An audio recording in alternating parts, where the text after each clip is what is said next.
Reconcilia-te primeiro. Ricardo Orestes Forni. Romance espírita. Espíritos prisioneiros das teias do desamor, ignoram o alerta de Jesus sobre a importância da reconciliação diante dos relacionamentos difíceis. O desequilíbrio se instala de tal maneira que abre campo à atuação dos espíritos inferiores. Entretanto, a luz invade a sombra e proporciona novas oportunidades para a vitória do amor. No transcorrer da narrativa, as explicações trazidas pelos espíritos através da codificação vão sendo lembradas na medida que passam os acontecimentos. Esse romance nos auxilia, não somente na preparação para a vida física, mas também para a evolução do espírito após a jornada terrestre. Audiolivro realizado pelo canal Surya Chand Audiobook. Entre no canal e clique em playlist para ouvir todas as partes do audiolivro em sequência. 1. O ensinamento esquecido. Reconciliai-vos o mais depressa possível com o vosso adversário, enquanto todos estáis a caminho, para que ele não vos entregue ao juiz, o juiz não vos entregue ao ministro da justiça e não sejais metido em prisão. Digo-vos, em verdade, que daí não saireis, enquanto não houverdes pago o último ceitil. Mateus, capítulo 5, versículos 25 e 26. A doutrina espírita veio reconduzir ao seu verdadeiro sentido, e ampliar os grandiosos ensinamentos do Cristo. Essa passagem do Evangelho de Mateus contém uma séria e profunda advertência sobre o perigo da manutenção da cadeia do ódio entre os seres. A única força capaz de exterminar o ódio ou transformá-lo em energia positiva é a força do amor. A morte física não extingue o amor e nem o ódio, porque quem ama ou odeia é o espírito imortal que continua vivo para sempre, no corpo ou fora dele. Transportamos para o mundo dos espíritos e lá agimos, de acordo com a carga construtiva do amor, ou destrutiva do ódio. Não existe milagre em local algum do universo, muito menos para além das vibrações da matéria densa, onde continuamos a receber de acordo com as nossas próprias obras, e ser aquilo que fizermos de nós mesmos. Por isso, não devemos perder a menor oportunidade que seja para romper com as cadeias do ódio, geradoras de sofrimentos inúmeros através dos fenômenos obsessivos, onde o agredido retoma para cobrar, centavo a centavo, todo o sofrimento que um dia lhe foi imposto pelo agressor. Reconciliar com o adversário enquanto estamos com ele em trânsito pela vida física, evitando que o mesmo transporte para outra dimensão da existência, a pesada e dolorosa cadeia de acusações contra nosso ser, capaz de alimentar o desejo de justiça com as próprias mãos, é a atitude de amor ao próximo e a nós mesmos. Se achamos difícil amar em virtude da grande soma de egoísmo que ainda nos caracteriza, é de extrema urgência conscientizarmos-nos de que a semeadura do mal jamais nos trará a colheita da felicidade e da paz. Reconciliar com o adversário, que em última análise é o nosso próximo, o nosso irmão perante Deus nosso Pai, é a recomendação esquecida de há mais de 2000 anos. Para conseguirmos esse intento é preciso amar aos inimigos, ou mais do que isso, é preciso amar o suficiente para não tê-los, evitando abrigar em nossas vibrações íntimas os desequilíbrios que permitam sejam rastreados por aquele a quem ofendemos um dia. O quanto temos pago por nos entregarmos ao cultivo do ódio, à semeadura da mágoa, do desespero no coração de nossos semelhantes, de nos transformarmos em motivos das lágrimas do nosso próximo, somente a consciência de cada um poderá dizer.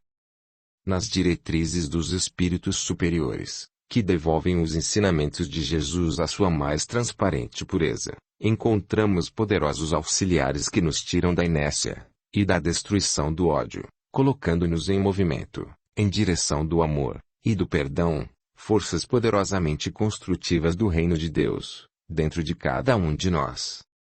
Como possuidores do livre-arbítrio, é necessário a decisão pessoal de cada um para que, no combate difícil ao orgulho, egoísmo e vaidade, possamos responder positivamente ao conselho de Jesus, contido no Evangelho de Mateus. Reconciliai-vos o mais depressa possível com o vosso adversário. Tupã, São Paulo, 2 de junho de 2002. 2. A escola e o lar. O planeta Terra é uma das abençoadas escolas do universo, com várias moradas para o espírito em evolução, conforme nos ensinava Jesus ao referir-se às várias moradas na casa do Pai, que por comodismo temos interpretado como sendo locais privativos em um céu de total improdutividade e de preguiça, incoerentes com Deus, que trabalha até hoje, ainda na afirmativa de nosso Senhor. Quantas vezes não somos flagrados cometendo a injustiça de maldizer o fato de estarmos vinculados a esse educandário, como se a razão de nossos problemas e sofrimentos estivesse no planeta e não em nós mesmos. Como se livres da escola da terra ou do corpo físico fosse o necessário e suficiente para nos quitarmos diante da própria consciência. A providência divina construiu o orbe em que vivemos reencarnados, nele colocando tudo para que fôssemos felizes e vivêssemos em paz. Na verdade, a Terra é o paraíso da inocente história de Adão e Eva que ainda é defendida por mentes incapazes de raciocinar sobre o tamanho do absurdo dessa hilariante origem do homem e da mulher. De um homem e uma mulher que não tendo antecessores deram nascimento a 2 filhos, Caim e Abel, este último assassinado pelo próprio irmão, tendo povoado todo o planeta através de um mecanismo mágico ainda não identificado e tão pouco igualado pela mais evoluída das ciências. E aceito pelas mais preguiçosas inteligências. No planeta encontramos rios de águas límpidas e vidas de animais a serviço da felicidade do homem. Este, entretanto, na sua ânsia de enriquecimento, poluiu e vem destruindo essas fontes de grandes recursos, como se jamais fosse sofrer o retorno de tal atitude. Nos pulmões das matas virgens encontrávamos enormes filtros naturais enriquecendo a atmosfera necessária à nossa sobrevivência, com a entrada do oxigênio e a captação do gás carbônico nocivo à vida. O homem, na busca de mais riquezas, vem dizimando regiões de florestas que representam verdadeiros patrimônios de equilíbrio e bênçãos desse paraíso dilapidado século a século. Para as milhares de árvores indiferentemente tombadas, enormes chaminés poluidoras são construídas, destruindo a camada de ozônio necessária à nossa proteção aqui no planeta, deixando de evitar a intensidade do calor e das irradiações solares que nos atingem. Isso sem contar os incêndios criminosos que dizimam enormes áreas de matas e espécies animais, desequilibrando a flora e a fauna com as suas respectivas consequências para os seres humanos. Combinando elementos naturais, conseguimos construir explosivos úteis da abertura de estradas. Entretanto, isso tem sido usado em assassinatos do próprio semelhante, como tão bem demonstram os atentados terroristas avidamente noticiados pela imprensa divulgadora do pessimismo com o qual sintonizamos, só para citar um exemplo. Do princípio de determinados vegetais, o homem deveria extrair elementos farmacológicos para o alívio da dor em suas mais diferentes formas e origens. Mas, no constante desvirtuamento das bênçãos da escola da terra, esse mesmo homem preferiu drogar-se na tentativa inútil de fugir dos problemas por ele criado e que somente pelo próprio autor é que será resolvido através do princípio da ação e reação. Através da inteligência, o ser humano chegou até a construção de aeronaves que deveriam servir para o entrelaçamento dos povos encurtando distâncias. Mas, essa mesma inteligência, desvirtuando as intenções divinas, carregou os aviões de bombas transformando em mortífera máquina de guerra. Para não ir muito longe, lembramos as cidades de Hiroshima e Nagasaki que conheceram o poder de destruição da bomba atômica na Segunda Guerra Mundial de pavorosas consequências. Dessa maneira, poderíamos ir citando mais atitudes do homem destruindo esse paraíso e abençoada a escola das almas que é o planeta que habitamos em busca da perfeição. Nesse educandário de luz que tantas vezes maldizemos, ecoam a todo momento, com a força de uma realidade atual, as palavras de advertência do Cristo. Reconciliai-vos o mais depressa possível com o vosso adversário. Nessa casa do Pai, encontramos a mais rica oficina do Espírito reencarnado, que é o lar. Quantos não o possuem? Diríamos que muitos, ricos ou pobres, no sentido financeiro. Sim. Porque lá não é a construção de alvenaria, de madeira, de chapéu pau a pique. Não. Quando utilizamos a palavra lar em seu sentido espiritual, nos referimos a um local onde o amor se manifeste através da renúncia, do respeito, da compreensão de uns para com os outros. Por não existirem essas condições é que muitos habitam verdadeiras mansões sem ter um lar. Nesse laboratório de almas é que a sabedoria divina revela-se com grande intensidade. Nesse ambiente físico e psicológico estão reunidos espíritos ligados pelo amor de outros reencontros, como estão juntos espíritos devedores de outros tempos. Se assim não fosse, como que espontaneamente procuraríamos aquele a quem ofendemos para nos quitarmos perante a lei? Sabendo que somos péssimos pagadores, embora excelentes credores, Deus reúne os endividados do mesmo ambiente consanguíneo, para que possam acertar-se perante a lei maior. E assim que surge um marido complicado, a esposa difícil, os filhos problemáticos, os irmãos que parecem estranhos, pais odiados por filhos, filhos abandonados pelos pais, meninas serviciadas pelo próprio pai, pelo padrasto ou algum parente próximo e todas as mais variadas misturas de problemas que a imprensa não se cansa de alardear. Que não se entende em momento algum que retomamos através da reencarnação para perpetuar o ódio, para cumprir a lei de Talião. Regressamos sempre, para que possamos, bem utilizando as oportunidades, crescer perante a própria consciência. Entretanto, de posse do livre-arbítrio, cada espírito reencarnado acaba decidindo como agir e reagir perante as situações que a providência divina nos proporciona, sempre visando a possibilidade do reacerto, do retorno ao bom caminho. Para revelar-se em toda a sua sabedoria e grandeza nesse laboratório dos espíritos endividados, surge a reencarnação com a bênção do esquecimento temporário das outras vidas. Como são ingênuos ou ignorantes todos aqueles que veem na bênção do retorno ao corpo sem a lembrança do passado um argumento para decretar o absurdo da reencarnação.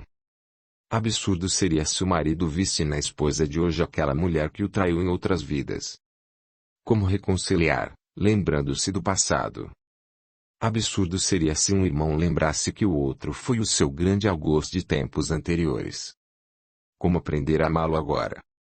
Como reconciliar almas em atritos tão graves se a lembrança deles estivesse presente na atual existência?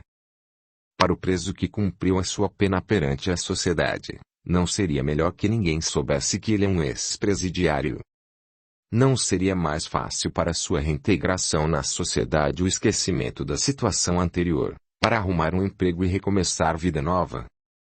Pois então, somos todos prisioneiros de um passado de desequilíbrios. Entretanto, a providência divina foi tão benevolente, que podemos reiniciar uma nova tentativa de acerto, sem que ninguém conheça esse nosso passado de delitos perante a própria consciência. Podemos reiniciar, sem preconceitos ou aversão daqueles que conosco convivem mais intimamente, amparados pela bênção do esquecimento temporário.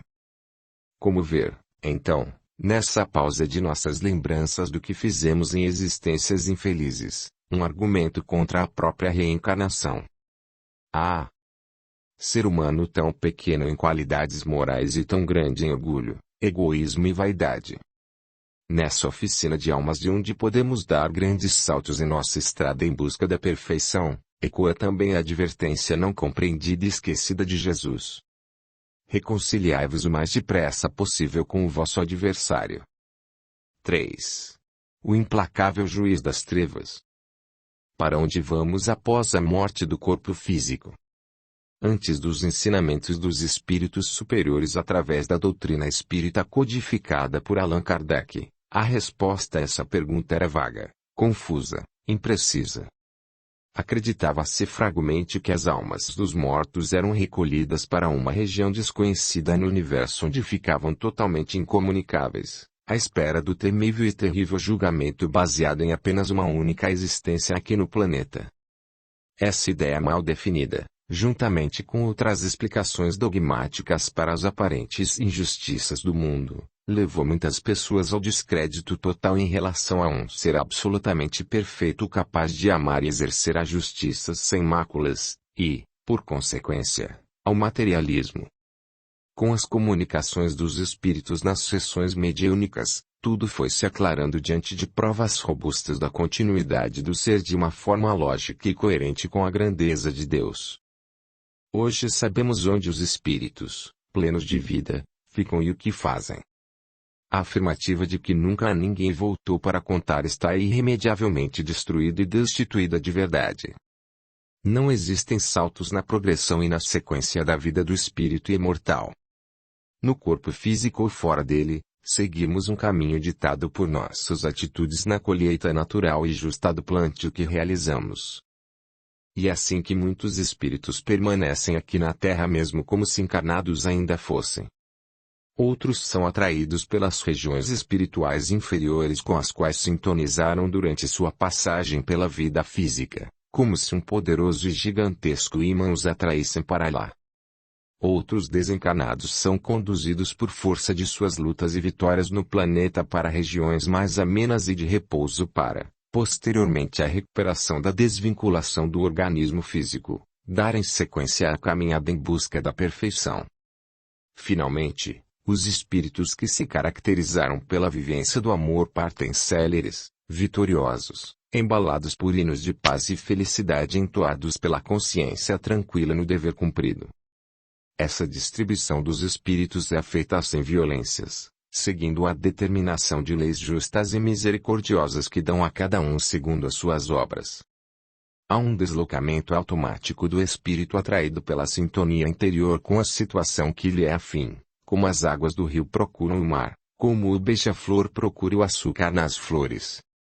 Se lembrarmos das escolas ao soar o sinal, as crianças vão se distribuindo por classes de acordo com a série em que estagiam para aprender. Da mesma forma, ao soar o chamado da morte, vamos nos encaminhando para a sala de aula em que estivermos vinculados por nossos erros e acertos. Tudo feito de maneira natural, automática, seguindo uma determinação superior e inabalável. Naquela região de sofrimentos próxima ao planeta Terra, vamos encontrar um implacável líder inspirado pelo ódio a falar a seus subordinados e comandados. Soldados da justiça. Aqui é onde dominamos porque somos fortes, a justiça é rápida porque não vacilamos. Não nos envolvemos com lágrimas, com desculpas, com tentativas de justificar o que não deveria ter sido feito. Somos os justiceiros que distribuímos a sentença de acordo com a culpa do acusado. A lei que se abre para escutar choramingas, falsas justificativas, é fraca. Quando existe a culpa, a pena é imperativa. O ambiente, onde aqueles espíritos eram dominados por um líder dedicado ao mal, era sufocante. Uma névoa mal cheirosa distribuía-se por todo o local. Os pés assentavam-se sobre um terreno que parecia um enorme pântano. Aves estranhas faziam voos rasantes alimentando-se de substâncias mentais ali exaladas pela presença do ódio e dos mais diversos tipos de desequilíbrios imagináveis e inimagináveis. A temperatura era incômoda, fazendo banhar de suor os moradores daquele estranho e apavorante local. Nunca se sabia se era noite ou dia, já que nenhum tipo de luz penetrava aquela região de trevas espessas. Nenhuma brisa, nenhum ruído se fazia ouvir enquanto a figura dominadora falava aos seres submetidos pelo medo. A figura espiritual dominante vestia-se com roupa negra que só não encobria as mãos e o rosto. Face congesta pelo ódio, olhos avermelhados, injetados pela fúria e pelo endurecimento no mal, inspirava pavor. A voz soturna e forte fazia estremecer o interior dos espíritos a ele subordinados. As mãos fortes e grandes seguravam um cetro do qual partiam uma espécie de ondas de choque capazes de colocar por terra quem por elas fosse atingido. Dominando a plateia de espíritos presentes, ele continuou: Estamos aqui para realizar alguns julgamentos de recém-chegados da terra e distribuir a justiça dos fortes. Aqui não vacilamos. Quem deve, paga. Não permito nenhuma tentativa de fugar as sentenças por mim emitidas. Sou aquele que acerto as contas com o devedor em nome do injuriado. Enquanto falava, percorria com o olhar todos os componentes daquela apavorante reunião, como a sondar em cada um a concordância e a subjugação às suas palavras. Após constatar que não havia nenhuma manifestação em contrário, continuou: que entrem os acusados. Apareceu um homem puxado pelo braço a esbravejar palavrões, dando socos no ar, seguro por mãos firmes que o mantinham preso e submetido na presença do líder, que perguntou, enquanto os demais presentes, antes calados, agora agitavam-se diante da perspectiva de mais uma punição. Qual é a acusação contra o réu? Senhor, respondeu o subordinado que segurava a vítima. Igual a essa víbora na crosta terrestre, investido em posição política de importância, que deveria servir ao povo que o elegeu, entregou-se à corrupção, ao roubo dos cofres públicos, desonrando suas responsabilidades e frustrando os sonhos de dias melhores nele depositados. Ladrão miserável, rugiu o chefe, sacudindo nas mais íntimas fibras aquele espírito em julgamento. Roubou o povo que nele confiava. Vai conhecer a justiça dos fortes que não é tardia. Se os homens foram fracos para puni-lo ou se lá o seu poder ou do dinheiro conseguiram comprar a sua inocência, aqui vai receber o que merece, infeliz. Levem-no para o grupo dos justiceiros. Quando tiver fome, que o dinheiro lhe seja oferecido num prato de ouro. Quando clamar por água corroída pela sede atroz, sirvam-lhe ouro derretido em taças de prata. É assim que a justiça é feita pelos fortes como nós. Quando esse corrupto tentar dormir, chicoteiem-no e façam-no contar dinheiro sem cessar. Que ele não conhece o sossego por nenhum minuto que seja. Levem-no. E acompanhado pela ação e pelos gritos de todos os presentes, aquele espírito desesperado, devedor perante a própria consciência, gritando por socorro, foi arrastado para ambiente mais escuro e sufocante onde torturadores ansiosos o aguardavam. Que entre outro acusado, ecoou aquela voz forte e aterradora. Dessa vez, uma mulher de vestes rasgadas, cabelos em desalinho, olhar alucinado, estertorando como fera violenta, entrou arrastada por entre a plateia que vibrava de prazer. O juiz contemplou-a com olhar sarcástico e perguntou: o que fez esta criminosa? Interrogou o líder para o comandado que segurava a vítima a se debater na tentativa inútil de libertar-se, parecendo mais uma boneca de farrapos segura por garras poderosas. Essa mulher, meu senhor, viveu pelos prazeres do sexo destruindo lares, fazendo com que casais se separassem, que filhos sofressem pela separação dos pais, enquanto ela se satisfazia com as faculdades genésicas em desequilíbrio. O pior de tudo foi o crime do aborto cometido para se livrar da maternidade da qual fugiu para dar continuidade aos seus desregramentos morais. O estranho é que o espírito acusador portava-se num misto de promotoria e inocência, como se ele mesmo fosse o mais correto dos seres, nada devendo às leis da vida. Era, entre aquela turba, um espírito acostumado a sofismar, transformando mentiras em aparentes verdades que buscavam construir uma imagem de um julgamento e sentenças justas para o réu. Maldita! Bradou o chefe ficando em pé. Criminosa! Adúltera! Destruidora de lares! A que você vai conhecer a justiça que o mundo dos fracos não lhe soube dar? Agora, sob o meu comando, você conhecerá a pena correta para os seus erros. Da mesma forma que o seu subordinado, a figura do juiz vendia a imagem de um ser perfeito com todos os méritos para realizar aquele julgamento e proferir as sentenças impregnadas de ódio. Enquanto falava, a carga altamente desequilibrante do ódio dele emanado atingia aquele espírito endividado diante da própria consciência, como se fossem ondas de choque que percorriam todo o corpo impondo intenso sofrimento.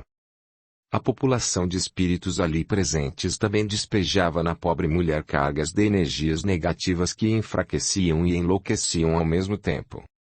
Este procedimento desestabilizava o perispírito, predispondo aos fenômenos de aparência animal utilizados pelos dominadores das trevas e, até mesmo, se o mecanismo fosse intensificado, utilizando da influência mental cada vez mais intensa, levando aquele espírito à forma ovoide.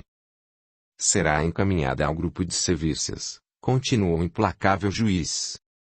Essa mulher pecadora, que destruiu lares através do sexo, será punida pelo sexo. Entreguem-na aos servidores especializados nessa técnica. Será levada ininterruptamente a viver os prazeres do sexo sem contudo alcançar esse objetivo jamais. Buscará desesperada pelo prazer que a corrompeu no mundo sem nunca alcançá-lo, como o desesperado de sede toma água sem saciar-se. Quando estiver bem extenuada em suas forças, eu darei a ela o seu verdadeiro formato, a sua verdadeira aparência, o seu verdadeiro corpo.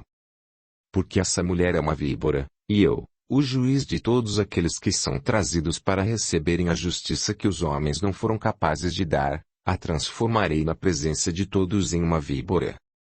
Assim ela terá a aparência que merece. Dizendo isso, sob o apupo e aprovação dos espíritos comandados por ele, o líder gargalhava estrondosamente. Os presentes a esse inqualificável julgamento, onde o ódio era o único código existente, exultavam de satisfação com o sofrimento de mais aquela vítima. Sentiam prazer indescritível nesse fato, característica da faixa evolutiva em que se encontravam. Na impossibilidade de elevarem-se, alegravam-se com todos os que viessem a ficar na mesma situação. Referia-se à figura temida do juiz, ao fenômeno que no plano espiritual pode acometer os espíritos de consciência endividada que, sob a ação hipnótica de uma mente mais forte e voltada para o mal, impõe uma deformidade no corpo espiritual, que adquire a aparência animalesca que lhe é sugerida. Subitamente, o espírito dominador voltou a falar exigindo silêncio. Calem-se. Tragam outro criminoso. Adentrou o local envolvido por correntes e carregado por espíritos que se postavam um de cada lado da vítima, um moço com olhos reveladores de total alienação mental. Parecia um doente de hospital psiquiátrico impregnado de drogas poderosas. Que fez esse maldito? Indagou o juiz. Meu senhor. Esse desgraçado teve o atrevimento de matar os seus pais para ficar com a herança. A justiça dos homens, através de hábil advogado, conseguiu para ele pena branda. Dessa forma, passou o restante da longa vida na terra usufruindo o dinheiro herdado através do assassinato dos próprios pais. Criminoso desgraçado, rugiu o espírito que se investia de justiceiro daquela região. Como pode tirar a vida daqueles que lhe permitiram nascer? Aqui você conhecerá o que é a justiça. Aqui ninguém engana. Aqui não há advogado ou juiz corruptos. Receberá a pena pelo terrível crime cometido. Como ele matou os pais? Voltou a interrogar ao subordinado que apresentava o acusado. Ele sufocou-os até a morte, meu senhor. Então, ele será esganado sem cessar por mãos justiceiras, sem entretanto conhecer o alívio da morte. Sufoquem-nos sem tréguas até que implore para morrer. Ao mesmo tempo, mantenham em sua tela mental, por técnicas de nosso domínio, o momento em que ele vitimou os próprios pais na terra. Quando estiver esgotado, deixem-no recuperar um pouco e iniciem tudo de novo. Pai e mãe são os mais sagrados nomes que um ser não deve nunca desrespeitar, quanto mais assassinar. Quem assim procede não merece nenhuma consideração. Aliás, só poderá sentir-se aliviado através dos sofrimentos utilizados para aniquilar a vida dos progenitores. Audiolivro realizado pelo canal Surya Chand Audiobook. O espírito denominado de juiz, trabalhava as ideias e palavras de maneira hábil para criar a falsa impressão que desejava apenas justiça, quando na verdade a real intenção era impor escravidão, a subordinação às suas ordens através do sofrimento. Novas gargalhadas estrondosas enchiam de medo o local onde aquele grupo de espíritos voltados para o mal se encontrava. Apupos dos subordinados em delírio perante o sofrimento imposto aos condenados misturavam-se aos gritos de pavor dos mesmos. Assim como na terra procuramos os defeitos alheios para justificar os nossos, naquele local no mundo dos espíritos o sofrimento dos prisioneiros era motivo para alegria e alívio, caso isso fosse possível, para as próprias dores daqueles que ali viviam, sem as devidas forças para libertarem-se daquele jugo. Muitos perguntaram onde ficam a bondade e a misericórdia de Deus. Elas sempre estão presentes em todo o universo, com o detalhe que estão acompanhadas pela justiça perfeita. Estão presentes tanto quando sofremos o mal como quando, de posse do livre-arbítrio, nos tomamos instrumentos do mal. Os espíritos que ali estagiam foram ter a esse local através das consequências do exercício do livre-arbítrio, e só a real intenção de deixar aquele lugar, através da mudança de planos íntimos, permitiria a ação das equipes espirituais de socorro.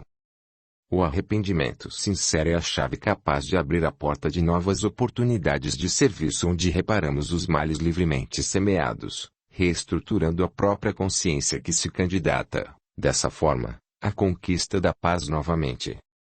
O sofrimento, a dor, trabalham em nome de Deus todo espírito que se nega a atender o chamado do amor. O ensinamento do Cristo reconciliai-vos o mais depressa possível com o vosso adversário. É a voz do amor que nos sugere perdoar o nosso agressor, quebrando a cadeia do ódio. Quantas vezes temos atendido a esse chamado diante da ofensa recebida? As religiões que ensinam o perdão gratuito da providência divina retardam a evolução moral do indivíduo. Se é fácil ser perdoado, para que esforçar-se durante toda uma existência se no final dela é só dizer-se arrependido e obter a complacência de Deus? Ainda mais se a pessoa acreditar que vivemos uma única vez aqui no mundo físico. Tal atitude seria a negação da justiça perfeita e do próprio Deus. Somente as interpretações humanas das leis divinas poderiam chegar à conclusão tão absurda. E mais um exemplo de legislar em causa própria quando o ser humano interpreta de maneira cômoda a justiça infalível do Pai que jamais seria aplicada dessa maneira pelo Criador. O juiz da terra considera todas as atenuantes e agravantes a favor ou contra o réu, mas não pode deixar de aplicar a lei que pune o crime cometido. Assim procede a justiça absoluta. Permite a colheita das consequências de nossas livres semeaduras para, na primeira oportunidade em que dermos condições, recolher-nos com misericórdia, oferecendo-nos novas oportunidades de reabilitação da consciência culpada a exigir a reparação devida, único caminho na reconquista da paz e da felicidade perdidas.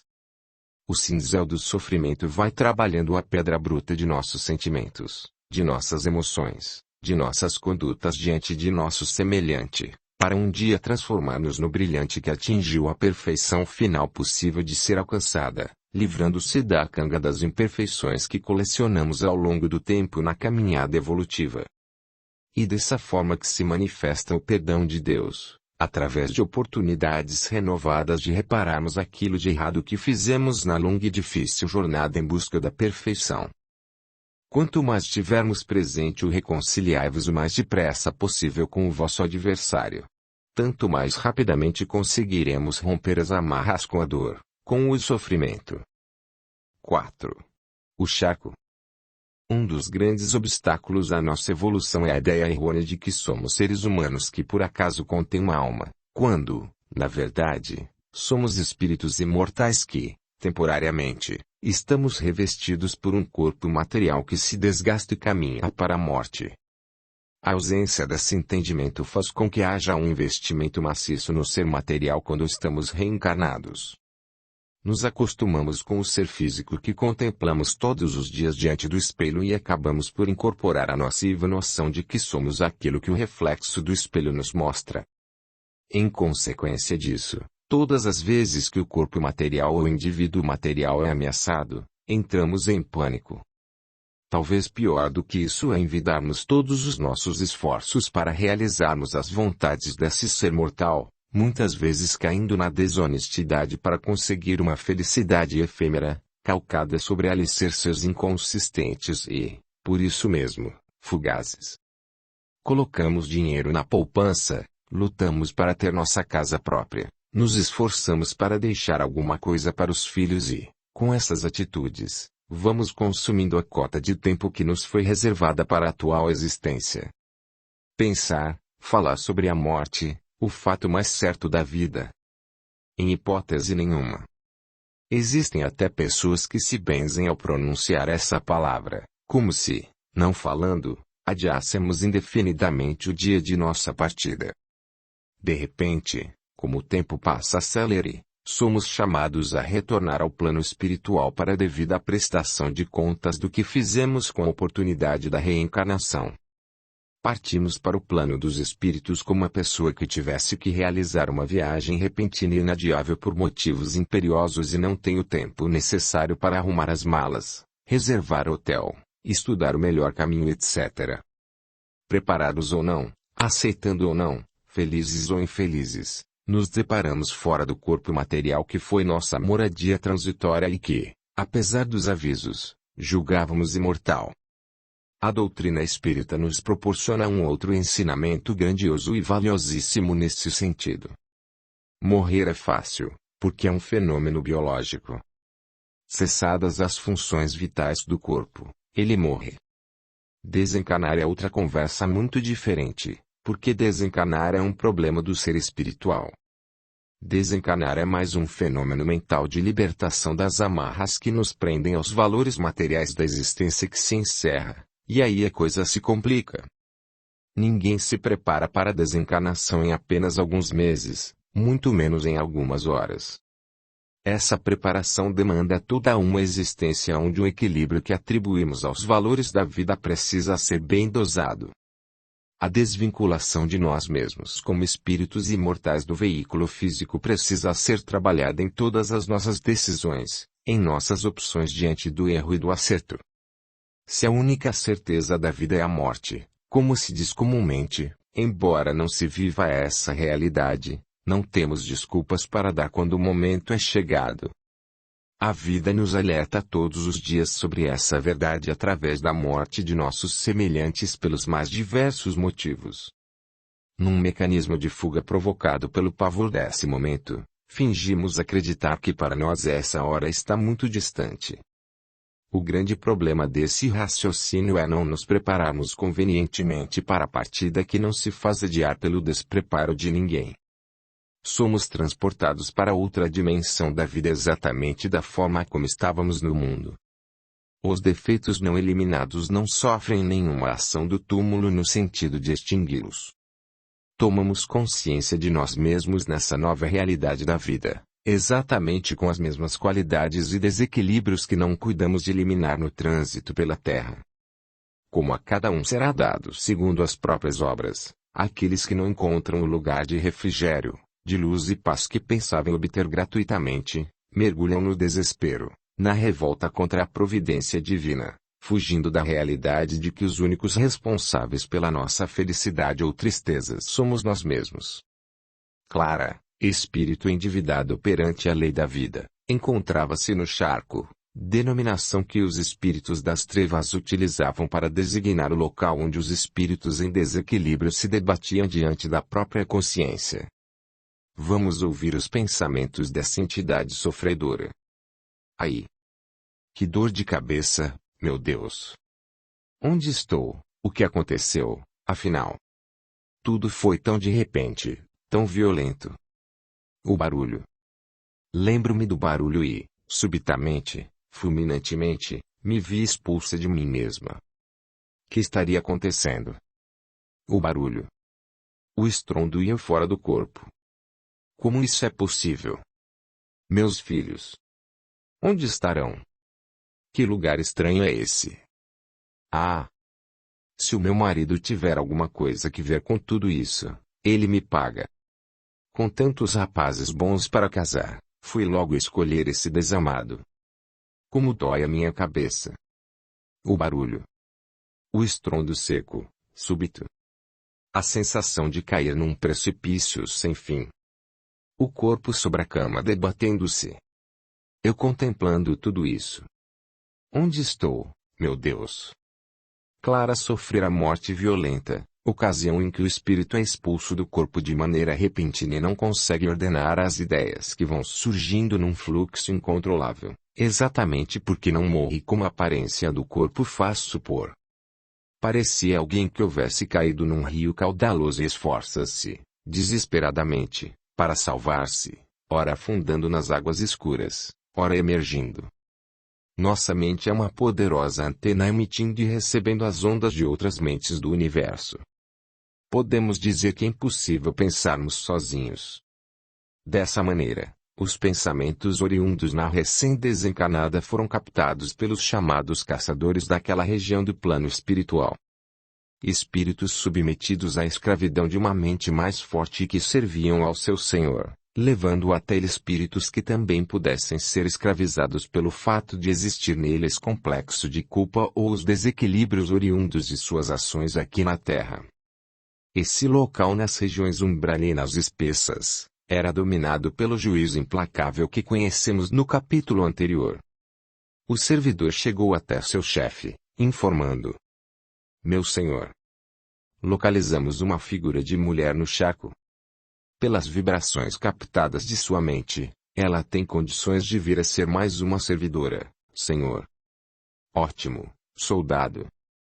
Vá buscá-lo o mais rápido possível, antes que os atrevidos homens da luz a encontrem.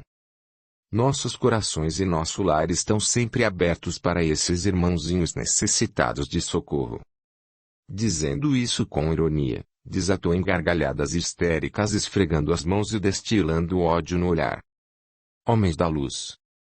Era assim que o espírito dominador chamava as equipes espirituais de socorro que percorriam as regiões de sofrimento, resgatando os espíritos em condições de serem encaminhados para tratamento.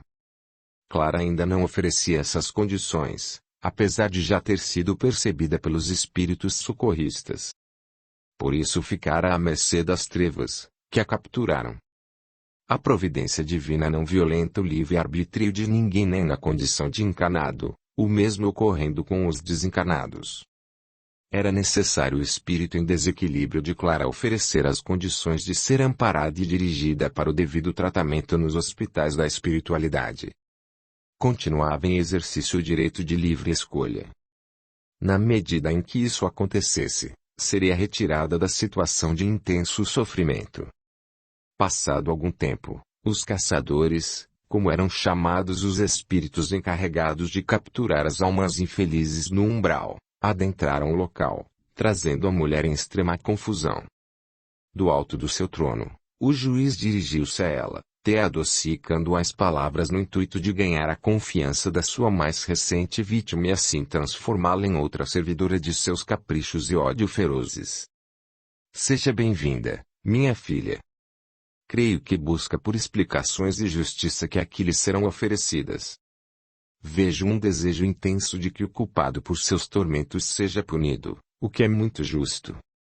Alimentada por essas palavras que iam ao encontro de seus desejos interiores e desequilibrada pela desencarnação súbita, Clara foi vítima fácil de ser conquistada.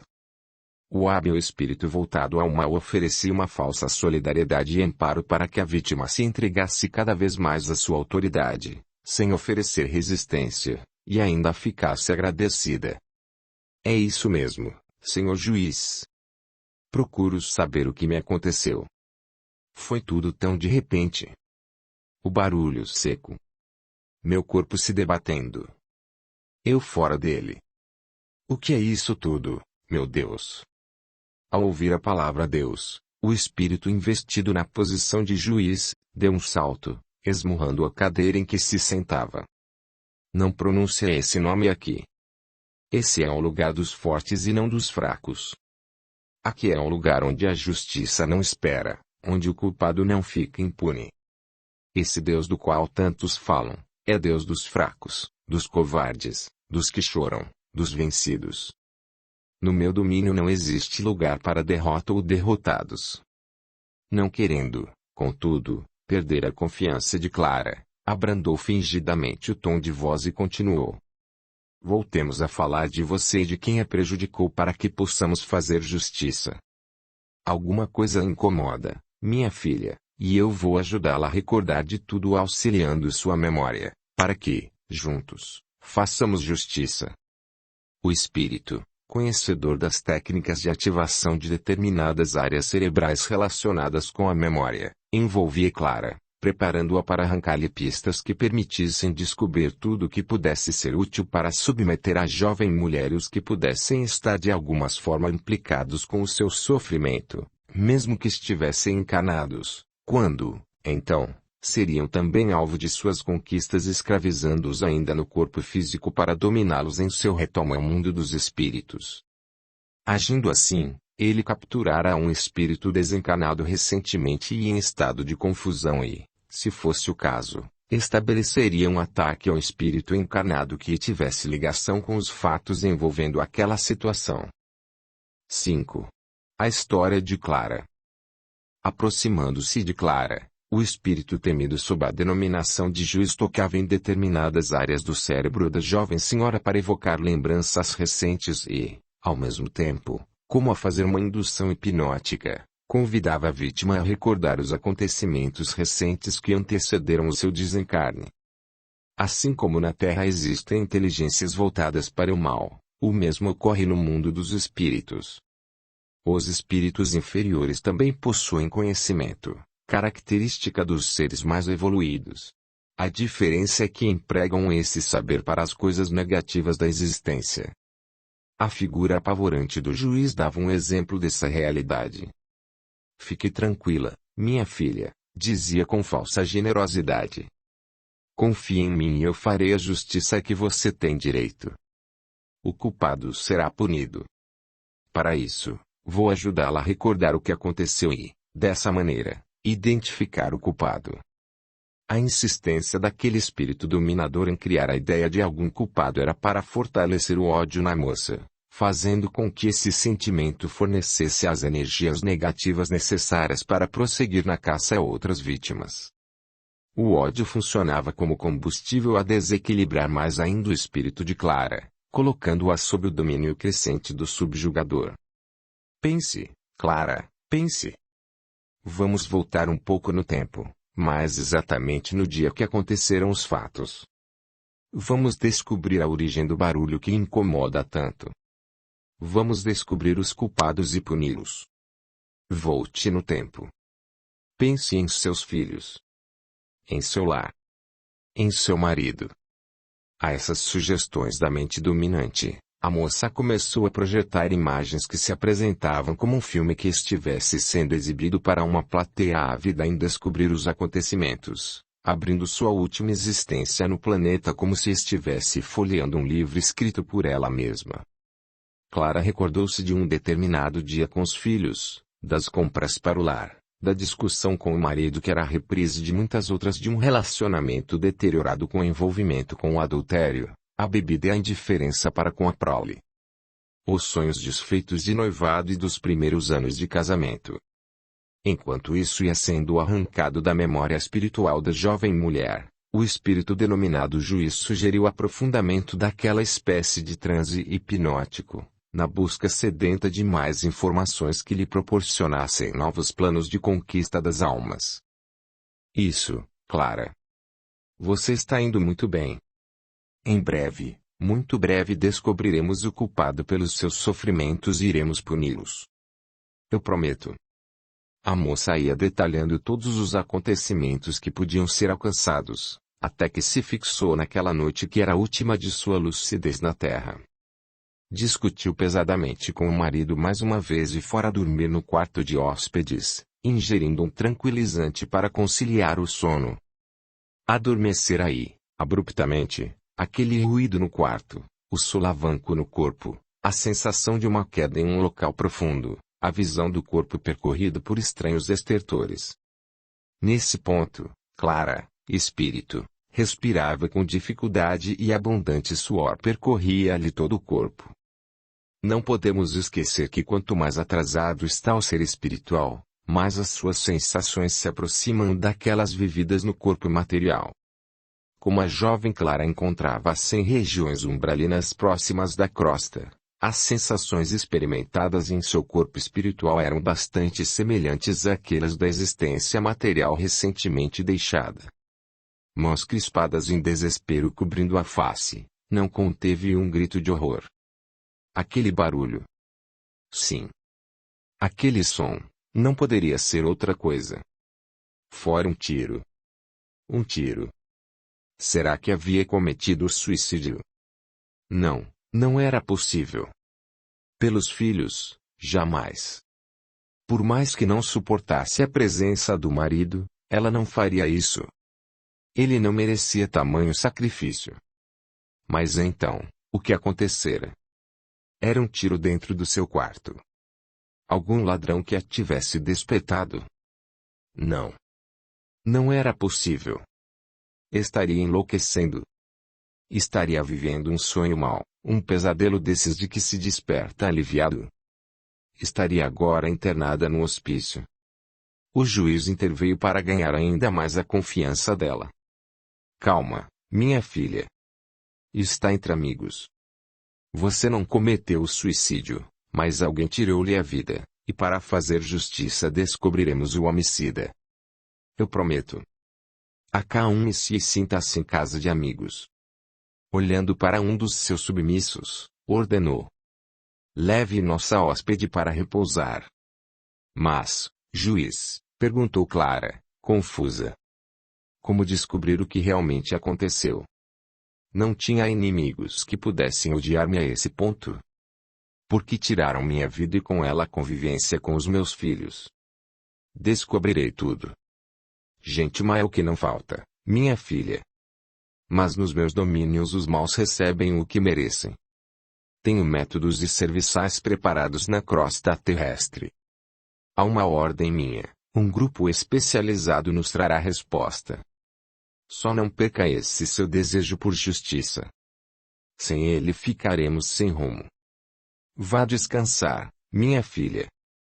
Na verdade, o espírito manipulador de mentes desequilibradas queria reforçar o ódio, o sentimento de vingança em Clara. Ela se comprometeria ainda mais e seria uma vítima fácil de ser escravizada. O coração dela, movido pela revolta, pelo crescimento do ódio, pelo desejo de vingar-se do responsável, não tinha espaço para advertência. Reconciliai-vos o mais depressa possível com o vosso inimigo. Assim que a jovem foi conduzida para o local de repouso, o juiz chamou um auxiliar mais direto e ordenou: quando a moça adormecer, atuem na região cerebral para que ela tenha um sono tranquilo relembrando as cenas que a vitimaram. Dessa forma, desequilibrando-se pelo cansaço e aumentando seu sentimento de vingança, será nossa presa para sempre. Quero também que reúna os companheiros preparados para o serviço de sondagem junto ao marido dela na crosta, detalhando seus defeitos, seus pontos fracos, seus momentos de explosão, o que o irrita mais, enfim, todos os detalhes que possam ser usados em nosso favor para o ataque no momento mais propício. Acompanhem-no a todos os lugares. Dentro do próprio lar, na rua, no serviço, nos locais de divertimento e até quando desprender-se pelo sono físico. Quero saber por onde e com quem anda no velho mundo. Vamos estudar o futuro colaborador em todos os seus mínimos detalhes antes de agirmos, planejando tudo como um cuidadoso general estuda o inimigo. Através da intuição, sugiram-lhe a lembrança da ex-esposa para conseguirmos pormenores tanto dele como dela. Conseguiremos saber o mistério do tiro no quarto e, se tivermos sorte, esse marido impiedoso estará envolvido com os acontecimentos, transformando-se também em nossa vítima. Nosso grupo está crescendo, comandados. A fragilidade do ser humano é grande. O orgulho, o egoísmo, a vaidade, o sexo, as drogas, a infidelidade conjugal, a desonestidade, a impunidade constituem nossos grandes aliados. Iremos ser mais numerosos e dominaremos regiões cada vez maiores. Construiremos exércitos como os antigos conquistadores da terra e marcharemos contra as almas fracas encanadas ou desencanadas para podermos impor a verdadeira justiça entre os homens fracos e impotentes diante dos acontecimentos que clamam pela lei dos fortes. Dadas todas essas orientações, aquele espírito alimentado pelo ódio nele existente, somado aos desequilíbrios dos outros espíritos que ele ia dominando, pôs-se a rir descontroladamente e a gritar como um louco. Quero mais soldados. Mais guerreiros fiéis. Quero destruir os fracos para que os fortes imperem em qualquer lugar. Vou derrotar os homens da luz e essa covardia chamada de amor. Agitava freneticamente o cetro nas mãos como se fosse uma espada, de olhos mais avermelhados ainda, dentes cerrados, senho carregado, como que uivava igual a lobo faminto no silêncio e escuridão da noite. 6. A investigação das trevas. Recebida a ordem, Uma equipe de espíritos infelizes foi constituída para devassar a intimidade do ex-esposo de Clara e de quem mais pudesse interessar naquele drama colocado à disposição de espíritos desejosos da vitória do mal e do sofrimento. Não encontrando barreiras vibratórias constituídas pelo exercício do bem, os espíritos se instalaram como hóspedes inoportunos naquele lar violentado nos princípios cristãos e pela existência da culpa. Como nos ensinam os espíritos superiores, só a luz afugenta as trevas e só o amor derrota o ódio. Na proteção de nossos lares não podemos descuidar dessa realidade se quisermos envolvê-los nas bênçãos da paz e do equilíbrio. Enquanto alguns permaneciam no ambiente físico e psicológico daquele senhor, outros acompanhavam-no durante o dia no trabalho, pelas ruas, locais de divertimento, anotando numa espécie de diário todos os dados, frutos da conduta comprometedora da moral do vigiado. Evidentemente que as pessoas moradoras naquela residência percebiam um aumento de tensão não comum durante todo esse período de observação das trevas, mas nem de longe podiam supor a real causa daquela mudança. Muita gente crê, por comodidade ou ignorância, que basta não crer na interferência dos espíritos para que ela não ocorra. É exatamente dessa atitude que eles mais se aproveitam, porque, ao não serem acreditados, mais liberdade para interferir possuem. As pessoas estavam mais irritadas, as discussões mais frequentes, o sono mais intranquilo devido às vibrações negativas que a presença daqueles espíritos inferiores irradiavam sobre o ambiente e as pessoas. A intimidade do ex-marido de Clara era devassada e é notada inclusive nas horas perturbadas do sono físico, analisando em que companhias aquele senhor andava no plano espiritual. Tudo era útil para arquitetar futuros planos desequilibrantes daquele lar. Sim. Porque, quando o corpo dorme, o espírito parte em busca daquelas companhias que alimentam seus sonhos no dia a dia. Quem vive mal o dia usando do seu livre-arbítrio, terá, por consequência, uma má noite quando desvinculado do corpo pelo sono biológico. Nem poderia ser diferente. Ou será que ao dormir nos transformamos em anjos? Ou será que é no corpo de carne que residem nossas imperfeições? A equipe enviada pelo juiz ali permaneceu até o levantamento completo da situação e retomou para o relatório ao temido chefe. A figura do espírito alto investido na posição de justiceiro estava profundamente ansiosa pelas novidades e foi com satisfação que viu o responsável pelo grupo de investigação aproximar-se da sua espécie de trono. Fazendo um ato de reverência, o subordinado falou: Senhor, estamos de volta e com a missão cumprida. Exploramos o ambiente mental de todos os componentes daquele lar. Nada ficou oculto. Temos ótimas notícias. Fale logo, imbecil. Não vê que estou ansioso pelas novidades? Rugiu como fera o superior. Está bem, senhor. Encontramos o ex-marido de Clara casado novamente com uma jovem e bela mulher. Iniciou a narrativa com ar de malícia o espírito subordinado. Que grande notícia! Somente isso alimentará o desejo de vingança de Clara, porque ela se sentirá atraída. As mulheres conservam, mesmo deste lado da vida, esse ponto precioso de amor próprio ferido quando os ex-maridos arrumam outra companheira na crosta terrestre. Ótimo! Que bela notícia! Mas, prossiga. A atual esposa alimenta o desejo de ter filhos, o que não vai muito ao encontro das ideias do marido que, além de mais velho, já possui outros filhos com a prisioneira Clara. Cale-se, infeliz. A nossa hóspede Clara não é nossa prisioneira. Pelo menos por enquanto. E desatou a rir saboreando por antecipação a captura da infeliz mulher sob o seu jugo cada vez maior. Clara é a nossa convidada no ato de fazer justiça que ela merece, arrematou com sorriso irônico. Vamos, prossiga. Preciso de notícias melhores. Creio que a sua alegria vai aumentar, meu senhor. Quando provocamos, agindo nas regiões do cérebro do ex-marido dela, a lembrança da esposa falecida, até nós ficamos espantados com o que descobrimos. Anda logo, senão fulmino com meus raios, maldito. Quero saber de tão grande novidade que conseguiu espantá-los. São os fracos sem a minha presença. O subjugado afastou-se numa atitude de defesa e temor, levando as mãos ao rosto dizendo: Perdão, Senhor. Já vou continuar e o Senhor vai ficar muito satisfeito. O barulho que a nossa hóspede ouviu naquela noite fatídica para ela foi realmente de um tiro disparado não por um ladrão, mas pelo próprio marido. Levantou-se exultante no trono a figura do juiz. Nada poderia ser melhor do que aquilo que ouvia.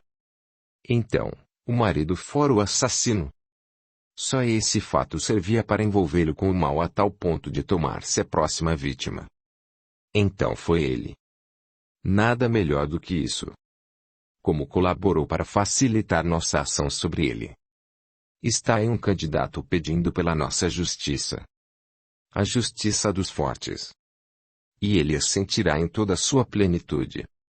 Entretanto, como conseguiu escapar da corrupta e falível justiça dos homens? Prosseguindo no levantamento da memória desse homem, Senhor, podemos descobrir que ele planejou o ato com muito cuidado. Deitado em seu próprio leito, estudou qual a posição, qual o melhor ângulo em que o tiro deveria ser disparado para que a hipótese de suicídio fosse considerada pelas investigações policiais. Estudou com requinte a proximidade da arma da cabeça da vítima, tudo para não deixar nenhuma pista. Na noite em que executou a esposa que dormia sob ação de sedativos, ele próprio estava sob o efeito do álcool, que lhe deu a devida dose de coragem para executar o plano macabro, sem tirar-lhe a noção dos detalhes planejados. Entrou no quarto dela com luvas para que a mão não fosse tatuada pela pólvora com a explosão da bala. Teve sua ação facilitada pela medicação tomada pela ex-mulher para conciliar o sono. Colocou a arma na mão dela e, segurando firme o revólver encostado na cabeça da vítima, disparou, matando-a. Rapidamente, retornou ao próprio quarto, desalinhou os cabelos para dar a impressão que estava dormindo, abriu a porta do quarto dirigindo-se correndo para o local do tiro como se nunca ali estivesse estado naquela noite. Seu planejamento foi tão detalhado, que teve até mesmo cuidado de antes passar pelo quarto dos filhos, acordando o mais velho para que fossem juntos procurar pela mãe e saber da causa daquele barulho no quarto dela. Dessa forma, chegaram juntos ao local da cena do assassinato. Todos esses cuidados, aliados ao trabalho de um excelente advogado criminalista que o defendeu em troca de poupuda soma financeira, fizeram com que passasse ileso pela justiça dos homens. A figura do juiz levantou-se eufórica, derramando ódio por todos os lados. O interessante é que os espíritos que se comprazem no mal não conseguem se sentir felizes. Envenenados pelo mal que nasce no interior deles, são a sua primeira vítima. Aquele espírito regozijava-se por vislumbrar um campo aberto para sua ação em virtude de suas vítimas estarem comprometidas com o erro, com o desequilíbrio. Esfregando freneticamente as mãos, de olhos injetados, grunhiu. Não poderiam ser melhores as notícias. A situação nos é propícia. Se o homem soubesse a que perigos os desequilíbrios o expõem e como facilitam o nosso trabalho, fugiria do erro em todas as ocasiões, o que seria péssimo para a nossa ação. Por isso, devemos combater constantemente contra quem quer que seja que resolva esclarecer os homens sobre a nossa existência. A descrença em nossa existência e em nossas possibilidades de interferir com os encarnados é a nossa maior arma. O ex-marido de Clara possui uma coisa que se chama culpa, e através dela conseguiremos a sintonia necessária para aprisioná-lo nas garras de nossa justiça, que não tarde e não falha.